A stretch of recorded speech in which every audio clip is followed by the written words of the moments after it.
এই কারণেই হয়তো মহামতি গোখলে বলতেন, what Bengal things today India things tomorrow. আমরা বিশ্বাস করি নানা ভাষা, নানা মত, নানা পরিধান, বিবিধের মাঝে দেখো মিলন মহান। আমাকে হিন্দু ধর্ম কোনোদিন বিভাজনের কথা শেখায়নি।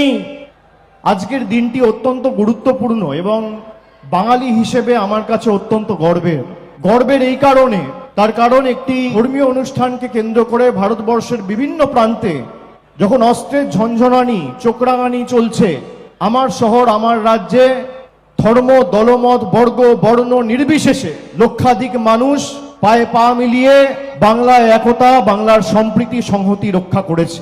এই কারণেই হয়তো মহামতি গোখলে বলতেন, what Bengal things today India things tomorrow.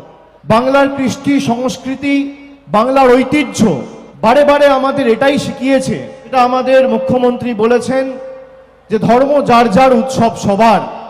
আমরা রাজনীতি যখন করব, আমরা মানুষের দাবি নিয়ে করব। মানুষের যা দরকার, রুটি কাপড়া মাকান। আমি বারবার বলি যে আজকে যেভাবে ধারাবাহিকভাবে 2019-এর পর থেকে বাংলা লাঞ্ছিত, বঞ্চিত, নিপীড়িত, অত্যাচারিত, শোষিত হয়ে রয়েছেন, তার কারণ একটি রাজনৈতিক দল গাজোয়ারি করেও বাংলায় জিততে পারেনি।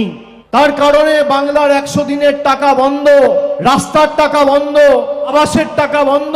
আর গত 5 বছরে বাংলা থেকে 4,64,000 কোটি টাকা কেন্দ্রের সরকার তুলে নিয়ে গেছে। আমরা ধর্মকে কেন্দ্র করে রাজনীতি করি না। আমরা বিশ্বাস করি বৈচিত্র্যের মধ্যে একতার মন্ত্রে। আমরা বিশ্বাস করি নানা ভাষা, নানা মত, নানা পরিধান, বিবিধের মাঝে দেখো মিলন মহান। এটাই আমাদের মহান ভারতবর্ষ। স্বামী বিবেকানন্দ বলে গেছেন, বহু রূপে সম্মুখে তোমারে ছাড়ি কোথা খুঁজিছ ঈশ্বর, জীবে প্রেম করে যেই জন সেই জন সেবিছে ঈশ্বর, জীব সেবাই শিব সেবা।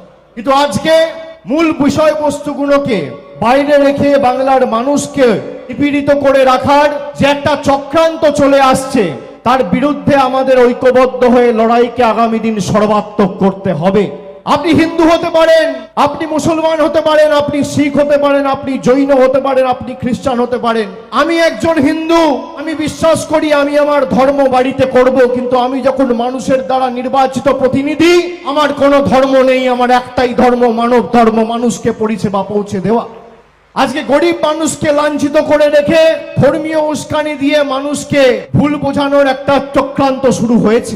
আমি আপনাদের মাধ্যমে বাংলার প্রত্যেকটা মানুষকে বলতে চাই যে আগামী দিন নির্বাচনে আপনার যাকে ইচ্ছা আপনি তাকে ভোট দেবেন। আপনি তৃণমূলকে দিলে তৃণমূলকে দেবেন, সিপিএম কে দিলে সিপিএম কে দেবেন, বিজেপি কে দিলে বিজেপি কে দেবেন, কংগ্রেসকে দিলে কংগ্রেসকে দেবেন, কিন্তু ভোট ধর্মের নামে নয়, ভোট কর্মের নামে দিতে হবে, ভোট বাসস্থানের নামে দিতে হবে। আর যারা রাজনীতিতে মানুষের কাছে মানুষের সমর্থন অর্জন করতে পারে না, তারা ধর্মের নামে ভোট চাইতে যায়। আজকে আপনি টিভিতে, সংবাদ মাধ্যমে দেখবেন আসল বিষয়বস্তু নিয়ে কোনো সংবাদ মাধ্যম খবর উপস্থাপিত করে আপনার কাছে পরিবেশন করে না। তার কারণ কেন্দ্রে যে সরকার চলছে, সংবাদ মাধ্যম কি খবর পরিবেশন করবে সেটাও তারা ঠিক করছে, কোন এজেন্সি কিভাবে কাজ করবে সেটাও তারা ঠিক করছে। বিচার ব্যবস্থা একাংশকে বলে দেওয়া হচ্ছে, প্রভাবিত করার প্রচেষ্টা চালিয়ে যাওয়া হচ্ছে। খালি একটা জায়গায় এরা কোন রকম ভাবে কোনো প্রভাব প্রতিপত্তি খাটাতে পারেনি, সেটা হচ্ছে মানুষের হৃদয়ে। আপনার মস্তিষ্কে এরা প্রভাব খাটাতে পারবে না। তাই আমি আপনাদের সকলকে বলবো যে কানে শুনে নয়, আগামী দিন চোখে দেখে আমাদের লড়াইয়ে অংশগ্রহণ করে বাংলার সাম্প্রদায়িক সম্প্রীতি যাতে অব্যাহত, অক্ষুণ্ণ এবং ত্বরান্বিত থাকে, সেটা সকলকে সুনিশ্চিত করতে হবে। রমজানে যদি রাম থাকে আর দীপাবলিতে যদি আলী থাকে, তাহলে বৈচিত্র্যের মধ্যে একতার মন্ত্রকেই সামনে রেখে আমরা এই ভ্রাতৃত্বের যে উপস্থাপনা আমরা বাংলায় করে দেখিয়েছি, আগামী দিন ভারতবর্ষকে পথ দেখাবে বাংলা।